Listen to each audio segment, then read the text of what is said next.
Well, hello, writers. Welcome to episode number 146 of How Do You Write? I'm Rachael Herron, and I'm thrilled that you're here with me today.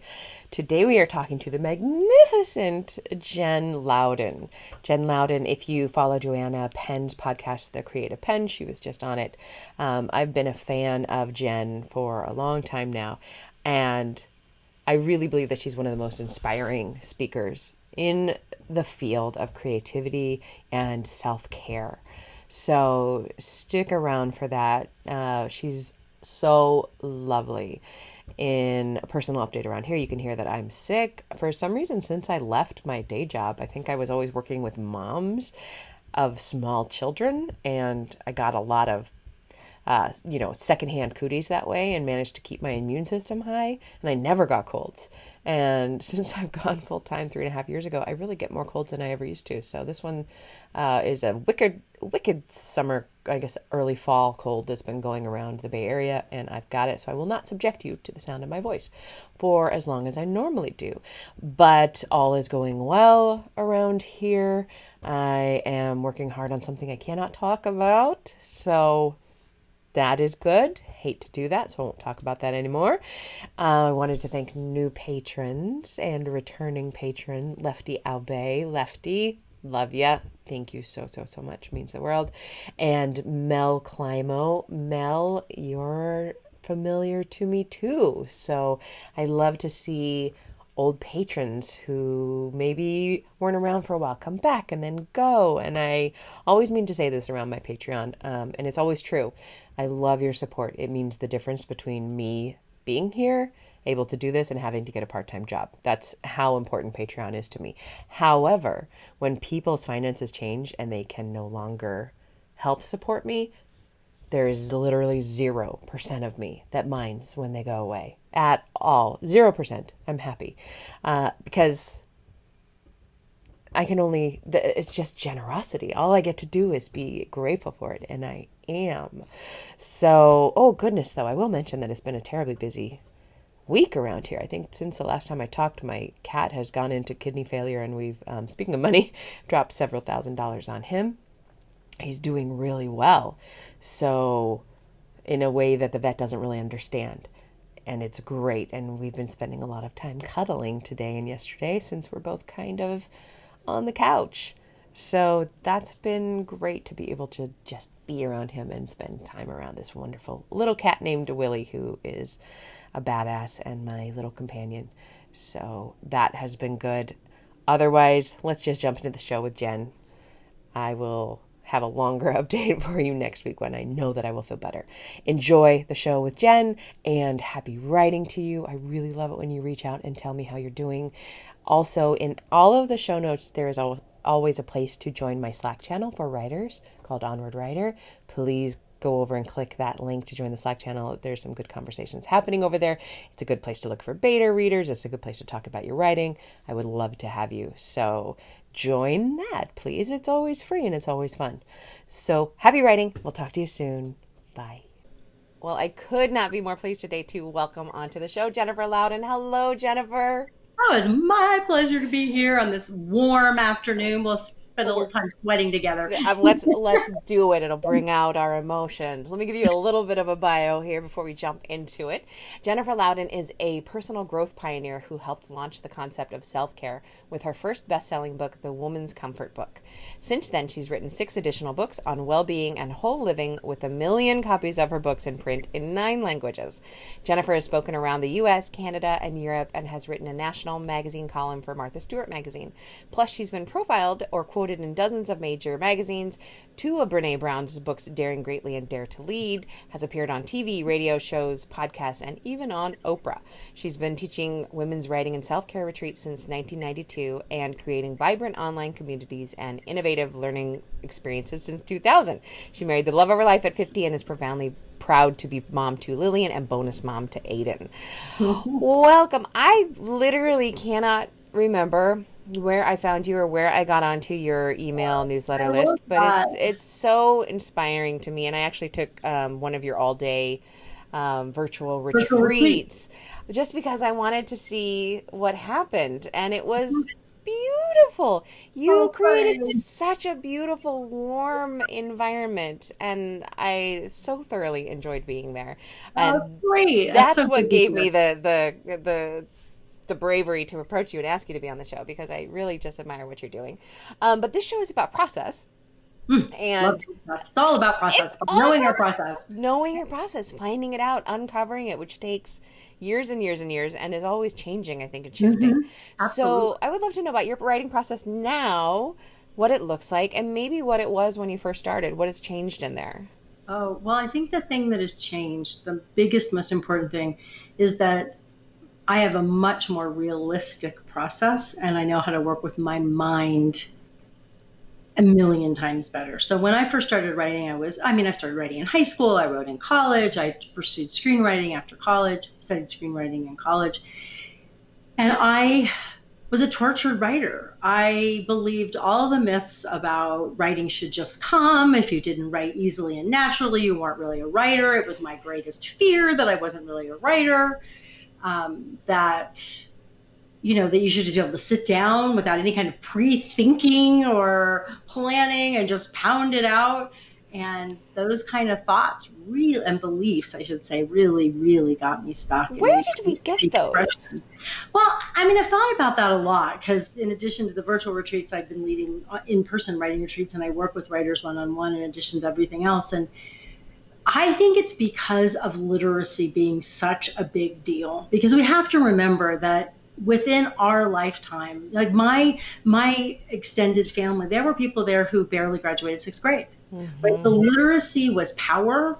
And then if we go back just a few generations more, owning a book, going to school, all of those things weren't guaranteed and they were often for the elite. And then go back a few generations more, they certainly were for the elite, reading and Right. writing, and then if we add race and being a woman into that. So I think some of that is rooted in some of those cultural stories without us knowing it. I also think that writing has a mystique, being a writer has a mystique around it, which is hysterical to me. I mean, I'm sorry, have you ever watched somebody write? It's about as interesting as watching paint dry. We're in our yoga pants. There's no Right. makeup happening. Yeah, there's just yeah. I'm in this little realm.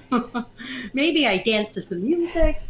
So for some reason, there's a lot of baggage. And one of the things that I'll do in my longer retreats is sort of unpack that. We do an exercise around it and start for people to start to look at what is the baggage that I carry around this label of writer or painter or artist or creative, you name it. And what is it about this that I need to pay attention to as part of my process? Because those stories, beliefs, cultural imprints are part of our self-concept. And when our self-concept is threatened, then we go into fight, flight, or freeze, and all without our awareness. Speaking of that, could you go into a little bit about the emotional immune system that you wrote about this week? Because that Yeah. was fascinating to me, and Yeah. I think it's linked. So, an emotional immune system is a term I came up with, but it's based on I the love work it. of Lisa Leahy and Bob Keegan at Harvard and a whole system that they have around looking at what they just call I believe they just call it your immune system. And that the idea is that we are constructed in a way through our nervous system and through our brain to stay defended. And this is one of the most brilliant ideas that I learned from them. We're not afraid of change. Their whole thing is change management. We're not self-sabotaging. We're not undisciplined. We don't have, okay, we may have bad habits, but the reason why we have bad habits is because our emotional immune system, our brain, our nervous system, our self-concept, all of these different layers are all about keeping us defended, because at some level in our little bodies and brains, we know that we could die any minute and we don't want to. We know that a meteor could drop right now on us, and we know that the giant super volcano under Yellowstone could explode. We know that we could have cancer right now and not even know it. This is a fact, and we like to get away from it so we can get on with our business. So when we do anything that is outside of what is, we get to kind of say safe, kind of comfortable, but really the word they use that I love is defended. We feel defended. I feel defended when I'm checking email. I know how to do that. I know how to answer my clients. I know how to answer my assistant. I know how to respond. I don't know how to respond if I look at my document that I'm writing on and have not done any thinking or planning and expect myself to go in and start writing a new scene in a novel, or, And so then I go back to what's defended. Which is looking at email and doing all Right, those busy work tasks. right. I love that. Or I love eating crunchy I snacks. like Netflix. Yeah, Netflix, right. I'm I'm very just good at Netflix. I'm pretty much an amazed expert. at how much stress eating I've been doing in the last week as I finished my book. Congratulations. Yeah, I have one more pass at it, but and I haven't had that behavior in a long time. Oh my God, pickles and crackers and cake and oh my, I'm like, okay, your pants are getting tight. I'm like, okay, I know. Let's see how we can, and start trying to use my own tools.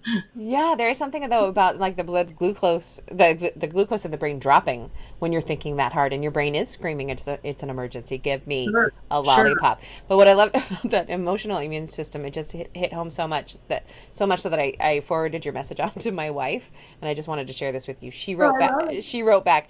I have emotional allergies. I need some emotional Claritin and maybe an emotional neti pot. Oh my God, I love it. Oh, she's brilliant. Oh my So I God. wanted to share that with you. That is so Okay, great. so, but what is your writing process now? Do you wake up and roll over to the computer, or do you get there around noon, or what does Oh that look God, like? no, no, I'm definitely a morning writer. I taught myself to be a morning writer when my daughter was born. She's 25 now, and I was always oh, everything has to be just perfect, and I'll just tell you. Oh, then it was like I have 2 hours to write while like I would nurse her. I would run her down the hill to my parents. They lived near us for a while to help in the early stages.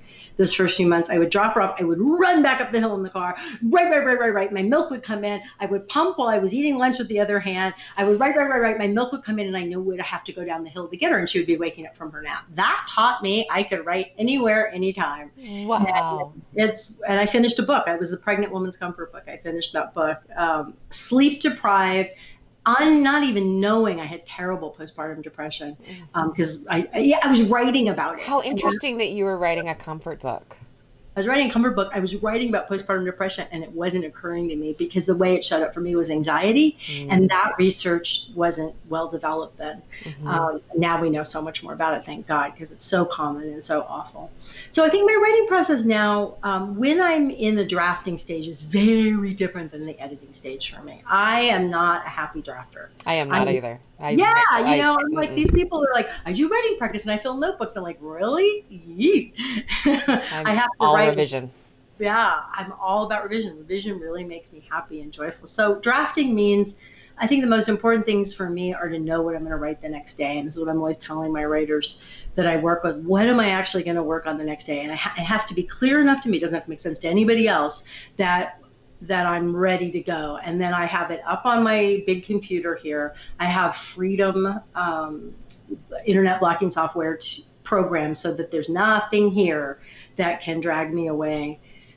And then my habit when I'm drafting I will check my email on my desktop, my laptop, which is downstairs in the kitchen, but I don't allow myself to have coffee until I'm ready to come here. And I'm not going to do very much without coffee in the morning. That's a genius hack. That's really good. Yeah. So I used to make myself stand up, and then I was like, no, just no coffee. And when I'm really in a groove, then I will get up. I'll, do the water and put on, clothes and all that. Put on clothes, and then I'll go meditate. Then I'll check email, see if there's any emergencies with my team, and then I'll make my latte, and that's the trigger to come upstairs where there's no way out, right? And whatever I'm going to start is right here. So that kind of discipline I really need in drafting because I'll do anything I can to wiggle out. When I'm editing, I don't need freedom. I don't need a ritual. I don't need a habit. I could do a half an hour worth of busy work or responding to things, click off a few things, be almost done with my latte, and then be like, great, I get to edit. I mean, it's pleasurable for me. That's exactly the same way I am, and I love hearing other people say that. Yeah. What is your biggest challenge when it comes to writing? I have learning disabilities, so my biggest challenge is I would call it a lot of different things, but we might call it structure, organization, flow of ideas. So I'll give you an idea with this book that comes out in May, Why Bother? We've been working on different subtitles. Discover the desire for what's next. I think that's a subtitle we're going. It might be discover your desire for what's next. We haven't quite decided yet. We're waiting for the book reps to come back and say what they vote for. So in that, I use Scrivener. I'm a big Scrivener fan. And I did lots, I almost wrote it like little short essays that were grouped by these phases or stages of this process that I came up with. How you go from what I call the dark side or the blah side or the lethargic side of why bother to that why bother? What indeed do I bother about?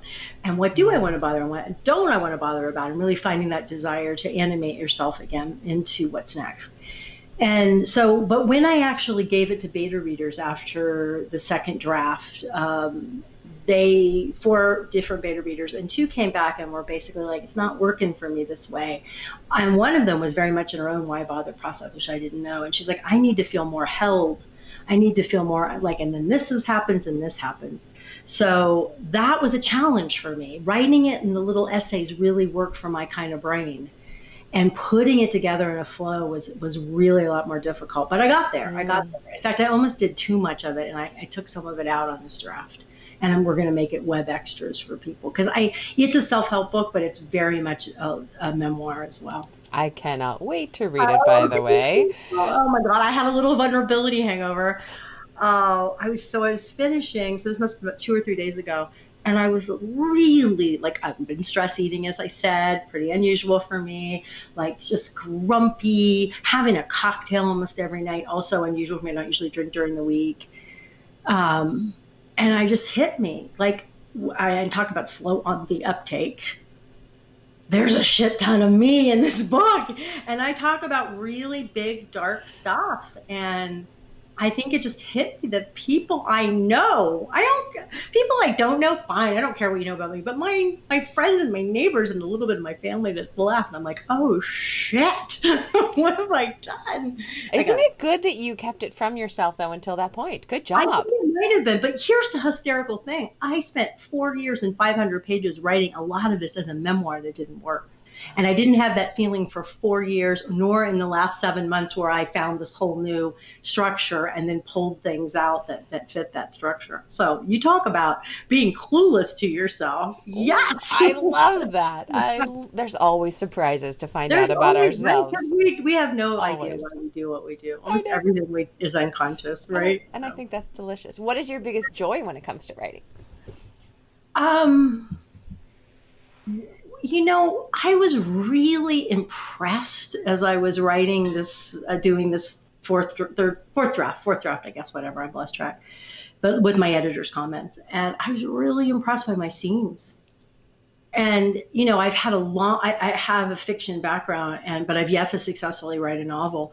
And I'm like, I wonder if you could really do it, Jim. Like, there's these, but then I thought, these scenes took me years to write. We would have to do it a little more quickly. But maybe if we were writing about ourselves, it would be easier. So I was really impressed by that. That was joyful for me to read. Aww. And I think it was joyful for me to write. I think I do love that sensory building out a word, finding the right details that really reveal action, reveal character. I love it when I come up with a zinger, like life never gives up on you, you give up on life. I'm like, yes, tweet that. Really which good. You should, which is when the book runs out. Yeah, exactly. And again, I love revising. And you know what was so cool, because I haven't finished a book in so many years. So many books flop on me, or that I flopped on them. But to leave Scrivener and put it in Word, because once you're getting your editor's comments, you don't want to go back to Scrivener. That would be impossible. So, and everything I hate about Word, which is one continuous flow, becomes fantastic at the end, because you're like, oh, I need to bring that forward. Oh, I need to. Oh, that little. It was like I don't sew, but I imagine it was like sewing or something like very a little dance too. Yeah, it was really fun. I really enjoyed that. Can you share a craft tip of any kind that has helped you along in your writing? I think that idea of salient, surprising detail, and this is true, for fiction and memoir more, but clearly we can use it in I'm writing a self-help book. And what I see a lot of times with the writers I work with, when they get the idea of sensory detail, they just pile it on, and I've certainly done that too. More is better. I'll give them a smell. I'll give them a taste. I'll give them a shiver up my spine. Oh God, I've done that. But really thinking, what are the details? We don't need to tell them anything that is obvious. I don't need to tell them what a chair looks like if that chair isn't the Iron Throne. Or the grass is green as they curl their toes into it. We've probably exactly, or wet, or cool, or unless it's so that I love teaching that, and I love thinking about it because it's really hard. It is really hard, but when you come up with those salient, surprising details, it's so wonderful. It is. I'm editing book coaching. A small group of people right now in a nonfiction mastermind, and she's writing a memoir about two pilgrimages she did in an illness in between these pilgrimages in Japan. And she is a really good writer, and she has all these beautiful details about it. And she's a food person, like a super gourmet food person. So she has all these details about the meals, and I'm like, I love all this, and you're just going to have to bring it back. You have to, and so it's fine. That's easy to do because there's lots to choose from. And there's a travel food aspect to the book that I think will really appeal to people. So I don't want to bring her back too much, but I'm reading her work and some salient details, surprising salient detail. Yeah. And it's always easier to overwrite and pull back later. Because, that's rather than having to shut it. I'm not an overwriter. I am. Oh God, I am. But it is. And then the other thing I see in students, and this isn't quite as true for me, but I see a lot of summary, a lot of kind of writing it like it's a blog post, writing it, and I'm like, you got to slow it down. You got to take me in there. We want to be inside that moment with you. That's when it gets interesting. The more specific it is, the more universal it is. Right. I want to live that through you. Yeah. What thing in your life affects your writing in a surprising way? If I eat too much sugar or drink too much alcohol, my mind is a mush. And if I do it for 2 or 3 days in a row, I get anxiety. I get a migraine if I eat too much sugar in a row, and I don't drink at all anymore. Yeah, I need to get to that place. I'm still a social drinker. Like last night, we had card night with girlfriends. I had one drink. I mean, I'm Girl, if you can do that, I'm an alcoholic, so I had to just cut it out. If you can be a social drinker, I ride that. Alcoholism when I was young, but so I can quit. But I think like, why even one drink? It's still that social pull. What an interesting phrase, flirting with alcoholism too. There's a book in there. Oh. Yeah. As a disturbed young woman who was finding her way, I definitely drank too much. It's a good number. Yeah. Yeah. What is the best book you've read recently, and why did you? Overstory by Richard Powers. I just finished it last night. What's the title of it? Overstory. Overstory. And what is it about? It is about the fact that we have completely fucked ourselves as a species, but the trees could save us. Really? It is unbelievably. The first half of that book is one of the best books I've ever read. The second half, I'm not as sure about. I may have to go back and read it again because, and in the last quarter, I was like, I'm not sure about this. But I may not have read it carefully enough. Sometimes I read too quickly. Will it make me want to kill myself? No. Okay. There's a lot of hope. There's so much hope because of the trees. And it's talk about sensual prose. Oh my God. Oh, thank you. I hadn't heard anything about it. I'll grab it. Yeah, you'll love it. Speaking of, if you don't, that's okay. Because you know how people say they love a book and then you don't love it. You never have to tell me that. I'm very easy about books. If it's good, I love it. If it's not, I don't read it. I stop reading it. That's nice. I could be the same way. I could be a chapter from the end and go, nah, you lost me. I just read before that Half a Yellow Sun. I cannot pronounce the Nigerian author's last name. I know the cover. Right, yeah. She wrote Americana. Yes. And I had Chimamanda. We'll try. Yeah, good, excellent effort there. And I had put off reading it for so many years because it's pretty harrowing. It's about Biafra and their 2.5 years of existence. And then I was going to pick up Kate Atkinson's new book afterwards, and it starts with.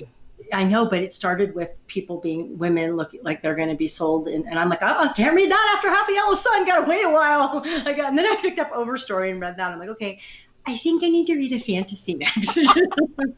I love fantasy. You really need something very, very Yeah, I need cheerful and one of those lightweight. silly books that you read in a day, and you're like, okay, I don't even remember that, but that was fun. Palate cleanser. That's what you need. Yeah, it's a palate cleanser. All right. Speaking of writing and books, tell us where we can find you. I would love to know. I would love you to plug your newsletter, which I really love. This is these are only writers who listen to the show. So tell us about that part of your life. Sure. So I work basically with two groups of people, and that'll lately in the last few years it's been primarily writers, but with the new book it'll broaden out. So it'll be people who are in their why bother phase and getting help around that. That'll be starting mid next year. And then I work with general creatives from time to time, and in the issues of how do I work, just the same thing you do. How do I work better? How do I get past my fear? How do I expand my emotional immune system? And then I work specifically with writers on my retreats. A couple of we're changing retreats out next year, but there'll still be 3, I think, that are writing specific, and the virtual retreats as well, and then a nonfiction writers mastermind. And the only way that we talk about any of that is through my email list. And we're not super salesy. We don't, we're very respectful of your energy. You are not too salesy at all. I'm super sensitive to that, and I'm good on the unsubscribe button, and I've never come close. Good. And then my newsletter is sometimes very writing specific and sometimes more life specific. I wrote last month, I think I wrote about, being a mom of a daughter who lives 3 hours away from me by plane. So it can be very personal. I write about my own creative process and yeah. And where can they find that? Oh, that's Jennifer Louden, Loud as in dog. en.com, since our dogs are both beside us. And there's a great freebie when you sign up for the newsletter. Right now, actually, on the website, there's a fear style quiz that kind of goes with this emotional immune system that's really fun. And you get a fear report that's tailored to your fear style. So I'm really proud of that. I haven't done that yet. I'm going to have to grab that. If you go to the website, it pops up. And if you don't want that, you can just unpop it and then you can sign up and you get a great ebook that I wrote that's all about getting unstuck. And I'm really proud of that too. So there's a couple free things for you right there. I want to thank you for all the work you do for everybody. Well, I have just gotten so much out of you and from you. And thank you so much. Thank you. I'm just very happy to share you with my listenership. And I hope that you also get to be in touch with them in the same way. I'd love that. I'm so grateful for this chance. Thank you. And I can't wait for Why Bother. Yay, me neither. All right. Congratulations. Thank you. And we'll be in touch, and happy writing to you. Happy writing to you too. Thank you. Bye.